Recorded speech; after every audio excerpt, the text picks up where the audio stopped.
makes the song so special about yesterday is because a lot of people who deal with mental health illness and mental health issues, I want yesterday to be their last day to deal with the stigma. I want yesterday to be our last day to be uneducated about mental illness. A lot of people don't know.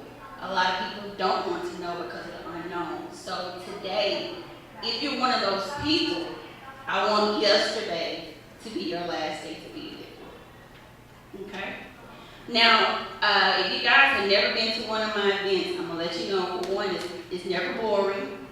It's interactive, so we're going to laugh. We're not going to be stuffy. You know, we look nice, but we still going to have a good time. So I don't want you to think that this is one of those boring seminars, synopsis, whatever, like you in school. I want you guys to relax. I want you to have fun. We have a cash bar, which is mimosas and Bloody Marys.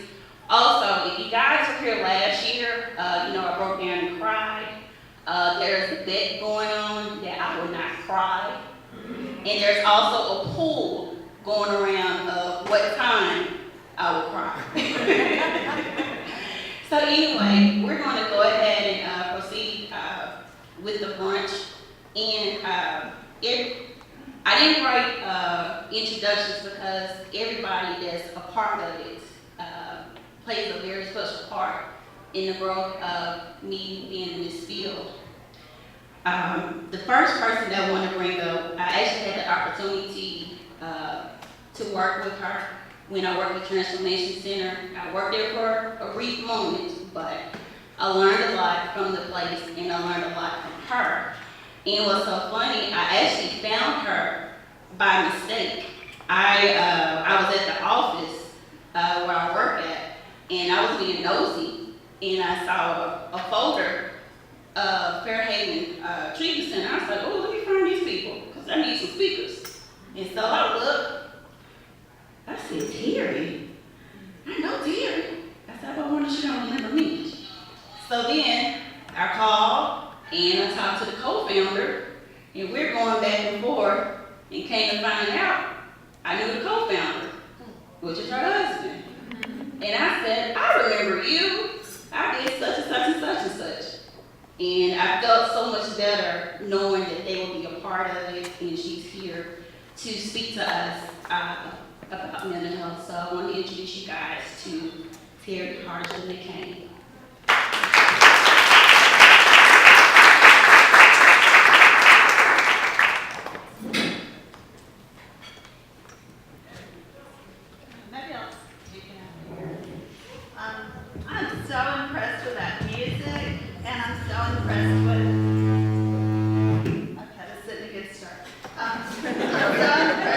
Brandy, and I'm so honored that she had, invited me. We do have a history, and I had no idea the work she was doing and that this organization exists. And I hope I can be a part personally of breaking the barriers of understanding and educating about mental illness.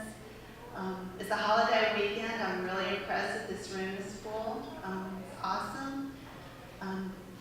And I've always wanted to have a Milton Racquet Club. I've been here maybe 15 years total, and I've never had a Milton Racquet Club. So this feels really nice for me. It's this need I've had for a long time.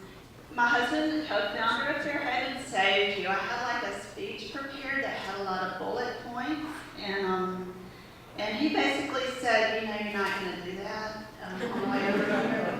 He said you're going to talk from your heart. You're going to really practice today. Tell them what you do, what your passion is, and talking about Fairhaven. So I'm trying an experiment today of talking from the heart. And not that I've never done it, but when you look out in a crowd like this, it sometimes feels nice to have bullet points, right? But my goal is just to really make it interactive if that feels right, and just to give some information and talk about something I'm really passionate about.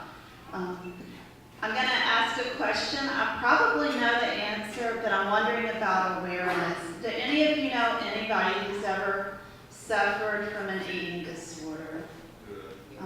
Because my guess is you have. You may not know that you have, bet you do know somebody that's suffered, because there's all kind of numbers that are thrown around. But the best guess is about 3 million people in America suffer from anorexia. About 9 million suffer from bulimia, and up to 15 million suffer from binge eating disorder. So that's a lot of people suffering from, suffering in that way with that symptom. People often ask, like, why did I choose to work with women? And I do work with women with eating disorders, and a lot of the answer has to do with the awesomeness of these women, the intelligence, the awareness, and just the real difference that they can make in the community and in the world if they can get those symptoms under control.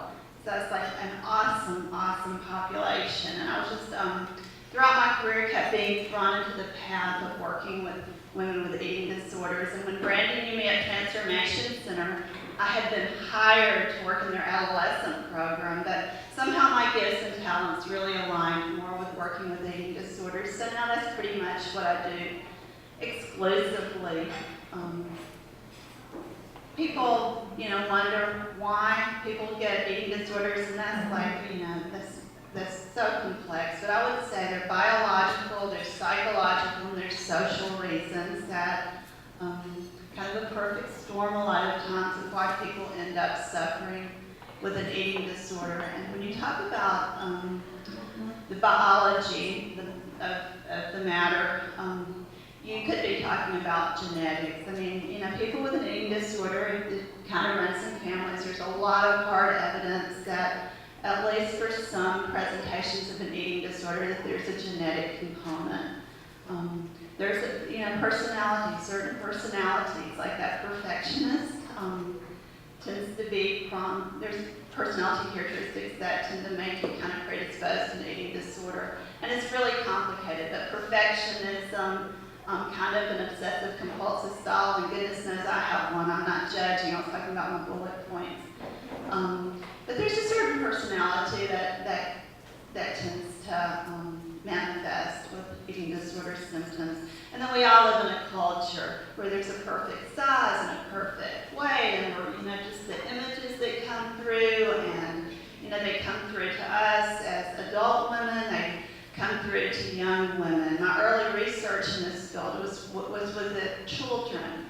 And as it turns out, children start having disordered thinking about eating around age 6. Which is heartbreaking. And by the time young women are in high school, about 84% have some kind of disordered eating pattern, something that would be just really, not healthy, not what a dietitian would recommend.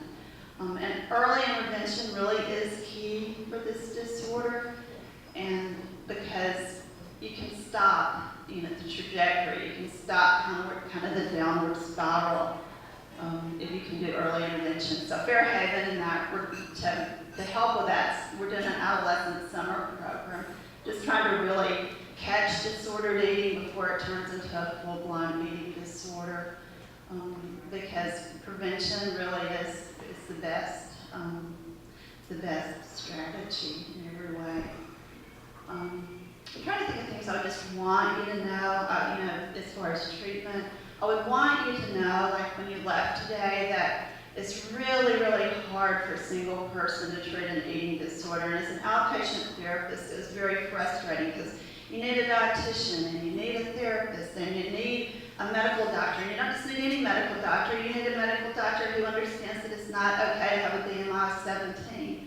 And that's not all medical doctors. So you need a specialized treatment team, and a lot of times a specialized psychiatrist who really understands, the medical management of the disorder. So I say that partially because it felt very lonely to me to be an outpatient therapist trying to manage all that as one person. So don't be afraid to ask for help or get a team together. I hadn't taught much about Fairhaven. It is, I was, with Brandy, I was clinical director of an intensive outpatient program, and I really just got tired of sending people I cared about to St. Louis or Chicago. or somewhere where I really, really lost control of their treatment. And I think I have certain ideas about how I want things done, and I want it done that way. So just really out of not knowing how hard it would be, because it's really, really hard, I opened Fairhaven. I lived there when we first had one client, and we had our 2-year anniversary in April. And now we have an outpatient program and our residential program. And I love what I do. I hope that came through. I'd love to answer questions. I know a lot about the medical complications of anorexia and bulimia. It's bad. It's really, really bad. And I've shed some tears this week over one of my clients who was having some physical complications from bulimia. So it is serious, serious business. And the other thing I want you to know as you live today is like most people suffering from an eating disorder, you can't tell it by looking at them. You just can't tell, like, oh, she's got one and she doesn't, especially at the onset of the eating disorder. So don't ever think that just, that you can tell by, sometimes you can tell by looking, but most of the time you can't tell by just looking. So those are the things that I had kind of thought about saying, but if you have questions or, want me to go through all the medical complications, which are really kind of important, just know it's bad. It's cardiac, it's type 2 diabetes, it's type 1 diabetes, it's osteopenia, it's something that really needs to be treated and taken seriously. Yo, mic check 1 2 1 2. It's definitely going down in a major way, man. Y'all know how we do it. Man, we're here on a different note, but this is something that's very important. A lot of people don't know, but as an entertainer being in front of the camera, you really don't know sometimes how hard it is for people to be behind the scenes. You said you weren't gonna cry. I ain't gonna cry. You better not cry. No, I ain't gonna cry. But I really do appreciate what you're doing. I can't really say what I really want to say, but just know that this event is very important to me right now. Thank you. A lot of times when you're trying to do media and you're in front of the camera, people tend to think, oh, because you're standing next to a Kevin Hart or somebody, that you're this huge person who has all this money, who's doing all these big things. And so you end up getting in a circle where you feel like you have to keep up with that life. And so mentally, it can get hard because one wrong post on Facebook, or if somebody know that you didn't have gas money that day, or, you didn't have this or that, the first thing people are gonna do is say, well, he was flogging or he was faking. We knew he really wasn't what he was acting like he was. So it's a lot of pressure, trying to pursue your dreams. And a lot of times in the African-American community, we really don't have anybody that we can talk to because we're always taught by society to down us when we down. So if you could just talk about what led you to really get so involved with mental health when it's something that we stray away from. Well, you know what? It's something that happened over time. I always tell people, it's my calling. It chose me. I didn't chose it. Right. And then a lot of times with stuff that happened to me personally, that's just like when we started working together, I was kind of like at my lowest point, and a lot of people didn't know because I had to put on that face, Right. and I was so busy, trying to be there for others, but still struggling with my own stuff. So when I got to a place where I can handle it, I wanted to make sure that nobody else had to go through what I went through, or try to give people the utensils not to go through what I went through, so that people would know that they're not alone, that it's okay to talk to people. It's okay to let people know that you're hurting and you need help. And when we do that, then we can break down the barriers of mental health. Okay. So what would you say to somebody that's afraid to speak out about that? They're having issues, but they're really not sure about talking to somebody. What advice would you give to them? You know what? If you feeling that way, I would still just reach out to somebody. Just talk to somebody. Just think about it.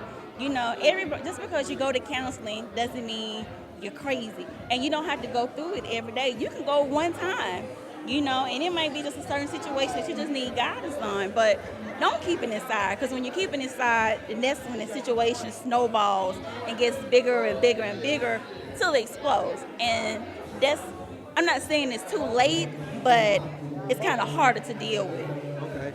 So let's talk about, this is your third one, right? This is my third one. Very successful, packed Thank you. house. Yes. Now I don't eat the meat, but the food look good. We got fruit for you.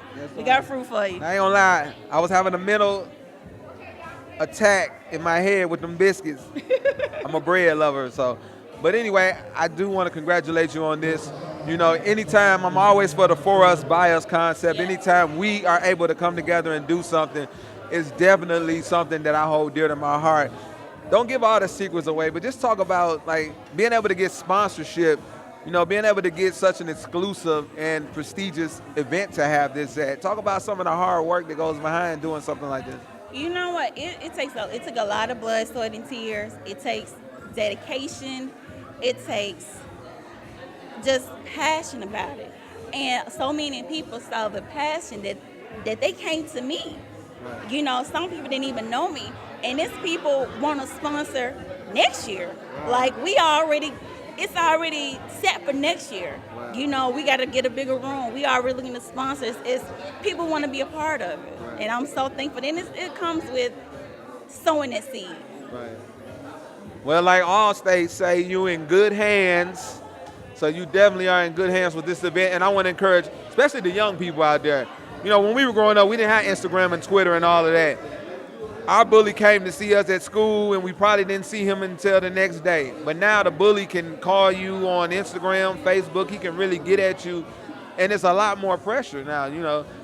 Shoe game got to be on point now. You know, we went to uniforms, but now I've seen kids rip kids apart because of their shoes. I've seen two guys get to fighting at the bus stop over, man, your shoe game ain't where it need to be. And I'm just like, there's a lot of pressure with kids. So I definitely encourage the parents, please support events like this because you never know what your children are going through. So if they want to get in contact with you to maybe come to the next event or get more information about your services, how can they contact you? Well, you can go to my website, which is www.brandyjflynn.com. But I am on social media. We do have a Facebook page, which is Breaking the Barriers of Mental Health on Facebook. Like it, and that's when you know all the information that I have, all the sessions that I have, because like I said, the panel talks are actually free. Now some events we do you have to pay for, but overall it's free. We try to keep everything low cost. Well, y'all definitely support this event. I enjoyed myself. It definitely helped me on some ways. Y'all gonna hear later. We'll talk about that. But it definitely is encouraging to know that you're not alone when you start having issues and when you need to talk to somebody. It's your man XP, back at it again. We live. Peace. Ladies and gentlemen, WRUG fans, we're here again, breaking the barriers, mental health awareness, Memorial Day weekend, and we're here with a doctor. She look good too, y'all, for sure. But no, on a serious note, we're here because this is something very important, and it's very important to me. That, you know, sometimes when you're in front of the limelight or you're just living day to day, you have so many issues and you really feel like you don't have anybody to talk to. So it's very important, especially in our African American community, that we have that outlet because sometimes it can keep you from doing something crazy. So talk about why you decided to get involved with this wonderful event. Absolutely. Well, my name is Dr. Jamie Hardy, and I'm the lifestyle pharmacist, and I teach women how to be fit, fabulous, and fulfilled without prescribed pills. And I work with busy women who are juggling businesses, careers, and relationships, and I teach them how to design the life of their dreams. And one thing that comes up often with my clients is, how do I do it all? I'm so stressed. I don't have time to eat. I don't have time to sleep. The demands of my job, the demands of my family, and life is hard. And so I really wanted to be here today to support this effort for breaking the stigma that is associated with mental illness in our community. A lot of people will not step out and say, I need help. Right. There's an embarrassment associated with saying, I have a problem. There's this idea that we have to be perfect at all times. Right. The lifestyle that we live allows us to have social media and all this media right at our fingertips, but that puts a lot of pressure on people to be perceived as being perfect and trying to wear this mask, and it's very difficult. And so I wanted to be here especially to help champion the effort of breaking the stigma, saying, I need help, everything is not okay. And for other people that are around in different social settings, professional settings, really pay attention to the people that you are interacting with, because you may be that person that could really just save them or bring them back from the brink of whatever thoughts they're having. And asking people, how are you doing? Right. And for the person being asked the question to be honest and say, I'm not okay. Right. So that's one of the things that I really am so excited about with this platform, just getting the conversation started about mental illness amongst minority communities. Okay. Now let's take, for instance, you're working with a lady, and let's say, for instance, she was overweight, and she got with you, got on a plan, and she drastically lost weight. I've seen this so often with women, especially when they're in their mid-30s. They tend to kind of mentally break down a little bit because they've been so bottled up because they feel like I'm overweight, nobody pays attention to me, and then you start to lose weight, and then all this attention comes, and they don't really know how to channel that energy, and so they end up having like this midlife crisis. And it's not just women. Don't get me wrong, men. It can happen to men too. I just went from I was like 380 pounds, and we talking about less than a year. I'm drastically lost weight, so I can understand, and it's very mentally stressful on me because it's like, how do you deal with the attention that comes along with losing weight when it's like now everybody's pulling on you, or they're flirting, or they're staring at you? What would you say to a woman? And you raised a lot of great points. So the physical activity is so important in terms of how to live your best life. And for most of us, the way we look impacts the way we feel about ourselves and the way we think that other people feel about us. But going a step further, the weight reduction, it's important from an outward appearance perspective, but what's even more important, and you totally got that, was what it's doing to you on the inside. And when people do go through this transformation, it can be difficult to make that adjustment and balance all the attention that they're now getting. And for many people, food has been their type of medicine. It's been their crutch. Mm-hmm. And unless we fix the underlying problem, even when the weight has been shed, there still may be an issue there. Right. And people need to understand that it's okay now that I have reached my weight loss goal by working with a professional or doing it on my own. There's still some other things that I need to speak with someone about. Right. And a lot of people don't take that next step. And so when they're receiving that new attention that they haven't received before from men, if they're a woman, or on the flip side, if you're a man and you're now getting all this attention from women because you look differently now, it's hard to do that. Right. And they go about enjoying the attention in the wrong way, and they're taking advantage of some of them because there's still an issue inside that never was addressed. And when I work with individuals, we focus on how to detox, how to manage stress, how to effectively balance your work life, your home life, how to eat healthier, how to eat clean, eat real foods, right. And also how to incorporate physical activity into your busy life. Okay. Well, that was definitely some great advice right there. And I think that's something that, we address mental health, but that's something I feel like really doesn't get a lot of attention. The abuse or the bullying that comes along with being overweight. And when you experience that for so long, and then it's like, okay, nobody would even talk to me or would even pay me any attention. Now it's like guys coming here, they're coming there, and it's like, is it that he just wants to sleep with me? Is it that he's really into me? And not to even mention when you become single in that aspect. Now you're trying to date, and it's like, so I think this is definitely some things that she's said that she can help with, and I definitely think that I encourage more women to and guys, don't be afraid to address that issue, because that's something that I'm going through right now, and it feels good that somebody can talk to you and help you deal with some of those emotions, because it can be sometimes difficult to deal with when you go from people barely even speaking to you, and now everybody's coming up to you. So again, if they want to get in contact with you, how can they get in contact with you? Sure. Dr. Jamie is very social. You can find me on Instagram. You can find me on Snapchat, Periscope, Facebook, and my handle is @Dr. Jamie Hardy.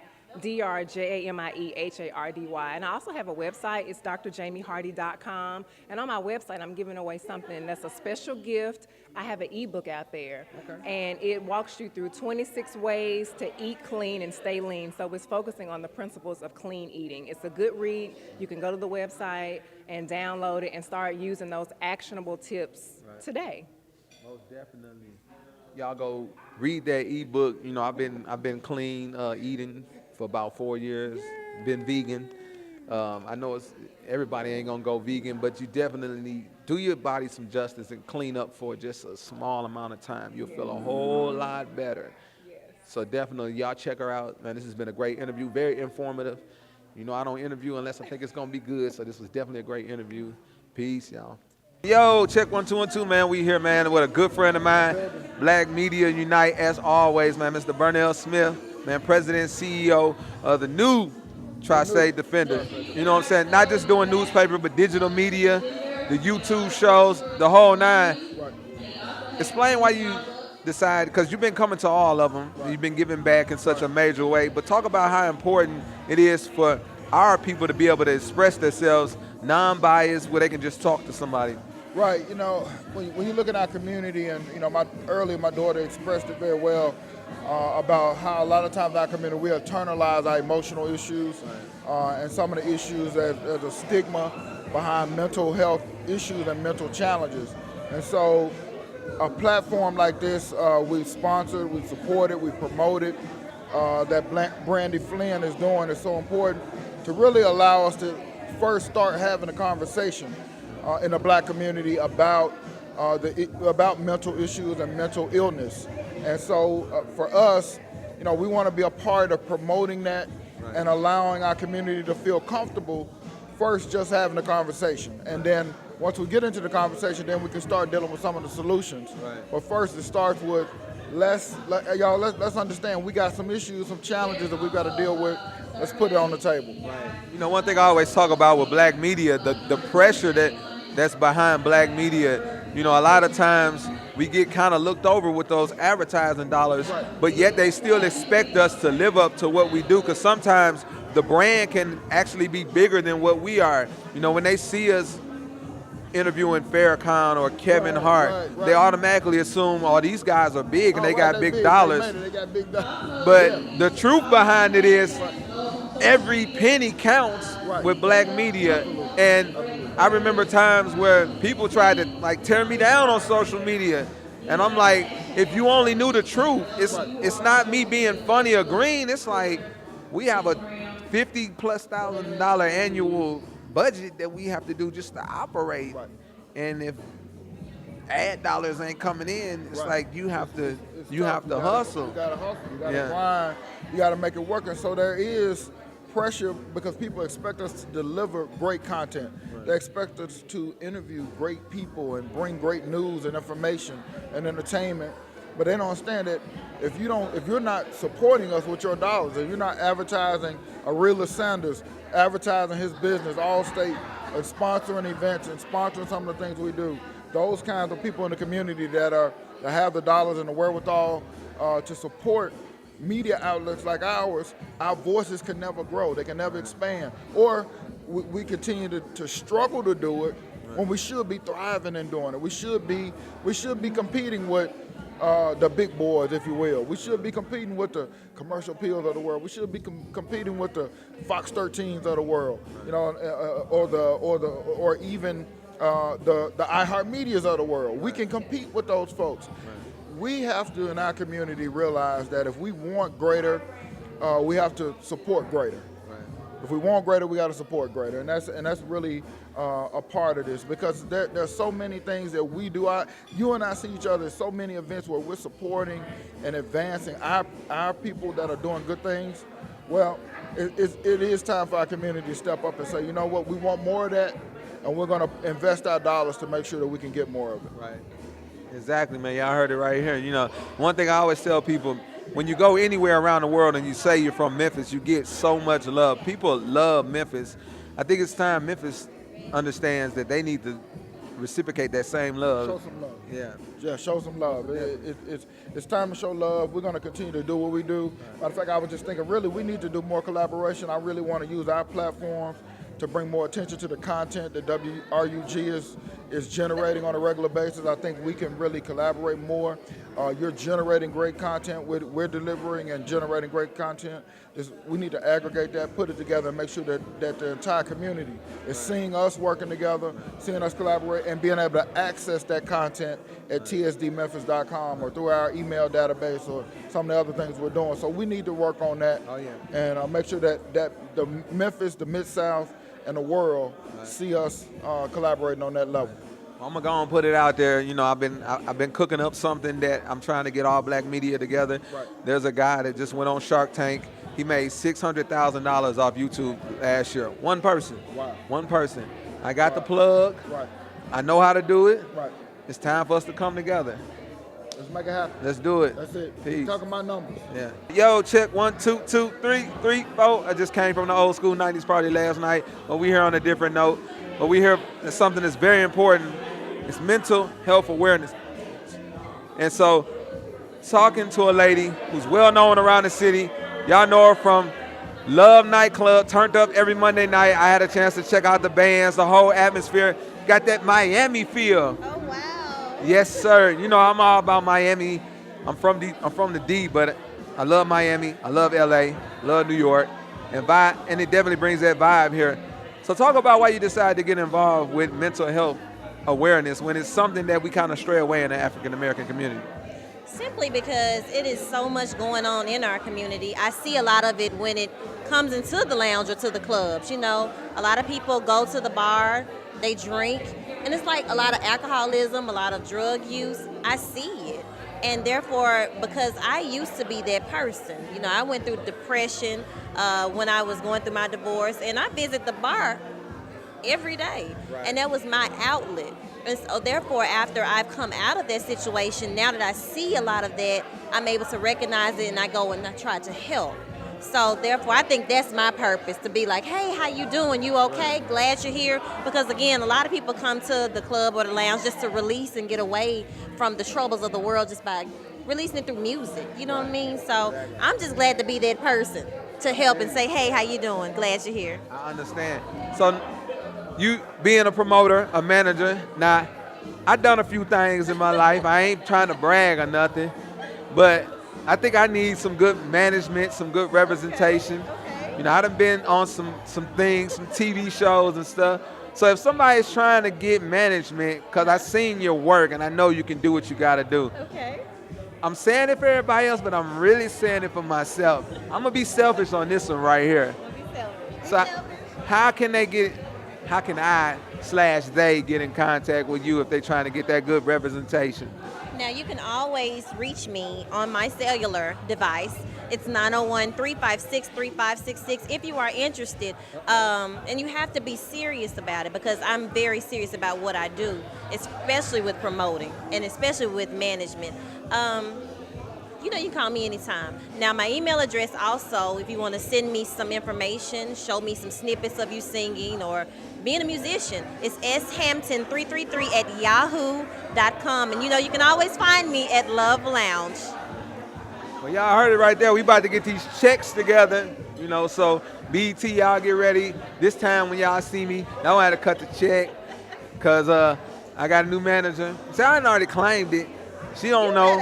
You better speak it into existence. That's how you got to do it. See, I serve the almighty God upstairs, and we going to make it happen. But I definitely enjoyed myself on this event, some great things. So what's today? Saturday? So that means Monday, it's Memorial Day. That means I'm going to be at Love turning up. You better. You know how we do it. Yeah. That's what's up, man. Appreciate you. Thank you, Keep man. on doing what you're doing. Thank you. And y'all make sure y'all come out to Love on Mondays, because it's definitely going to be turned all the way up. Peace. Yo, mic check 1, 2, and 2, man. We here again, man. Breaking the barriers, mental health awareness. On Memorial Day weekend, here with my good friend, very funny, hilarious, Mr. Rob Love. How you doing? I'm blessed, man. Happy to be in the building, man, for a great, positive event, man, really. I'm going to tell you how far we go back. I was doing comedy shows in Midtown in an alley at a Mexican restaurant in the middle of nowhere. and he came out and rocked that joint. You know what I'm saying? And that shows the power of friendship and respect in the entertainment industry. So what you been up to lately? Man, just grinding, man. Blessed to still be on my comedy journey, man, and going back, man. It's blessed to see your progress and where we've come, and we got so much further to go, but we own it, man. I'm hosting a open mic poetry and comedy night showcase at Mugshots every Wednesday, so you can see me there, man. Great event, positive, grown folk atmosphere, real sexy. Okay. Real sexy. That's what's up. You know, I got to fall through that thing. Mug shots on Wednesdays. You know, I ain't funny or nothing like that. God didn't give me that talent. Man, you got it all, bro. You the whole package, bro. You know what I'm saying? And you might not let it all out at once, but you know. Wait, I don't want to seem like I'm flirting with my guy. I mean, I'm just uplifting my brother. Yeah. That's what's up, man. So definitely, you know, and I want to give mad shots out to spots like Chuckles also, man. You know, I definitely see you do your thing there also. So talk about, man, where comedy has grown in Memphis over the last few years. It seems like Memphis has opened up the door for comedians to really have that outlet. Wow, yeah, really, man, it's amazing. I initially started doing comedy at poetry spots, you know what I mean, just looking for a mic. And as I got more aware, more familiar with Memphis, there's a living, breathing, man, whole organism that is comedy in Memphis, man. And we got a lot of funny people, all generations, all colors, everybody, women, men. So it's a great thing to be a part of, man. We just really trying to get it on the map bigger and better. So they recognize like Chicago, like Washington, where the great comics come out of, they're going to recognize what Memphis got coming out of as well. And that's what's up, man. You know, one thing that I'm definitely trying to bring to the city is the whole Atlanta feel where Atlanta works together. There's so many TV shows being created out of Atlanta, and I learned so much. And I really encourage all the comedians and actors, man, let's get together. I got cameras, I got access to plugs. We need to create content. You know, we living in the digital age right now where we can go straight to YouTube and get checked. All right, and we back. We had to pause. You know, we had the fans want to snap some pictures. You know how it is when you're famous, like my guy right here. I'm on the way, man. That's what's up, man. But I definitely love, man, your comedy, especially, man, when you go into the church thing. And I definitely had the honor and the privilege to, like, play behind him on that joke. It was definitely turned. Yeah, that was a good time. Man, so let the fans know how they can get in contact with you because, you know, we all over the world, YouTube, it's international. That's what's up, man. www.roblovefunny.com, roblovecomedy.com. Find me at, man, Snapchat, Twitter, Instagram at roblovefunny. Everything the same, all spelled correctly, ROBLOVEFUNNY, man. Love and laughs, that's what I'm on, man. Positive energy, uplifting our people, encouraging one another, man. That's what it's about. Yeah, that's what's up. Now we finna go get to work and making these pilots so we can shop them at ABC, BET. Yeah, we got work to do. So y'all stay tuned. I got something funny. Yeah.